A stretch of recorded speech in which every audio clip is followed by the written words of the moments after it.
Thank you, Mr. Chairman, and appreciate you holding this hearing. You know, I'm not even sure where to begin when it comes to talking about this administration's approach on trade. When you've got a president of the United States who starts by stating that trade wars are good, No disputes, no.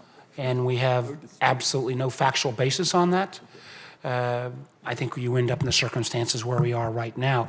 Let me tell you, I would be the first to agree that China does not play by the fair international rules.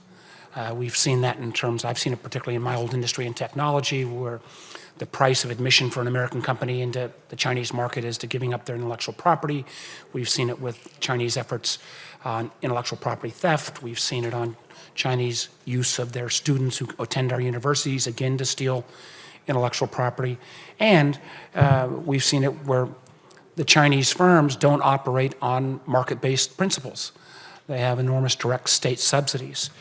I would argue that the way to approach that would have been to build an international coalition.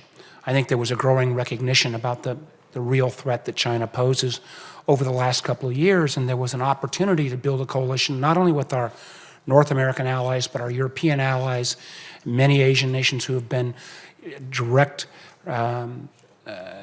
targets of this Chinese aggressive action.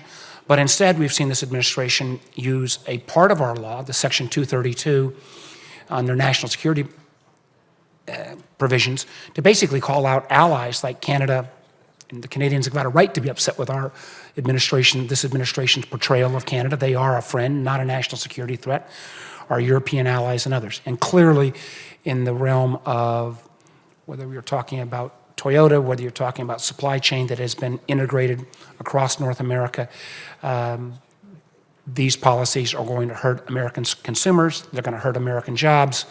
In a state like mine in Virginia, where we actually have enormous net surpluses with many of our trading partners, this is going to hit us at the bottom line. So action against China making sense. This administration's approach, I don't believe, meets that criteria. So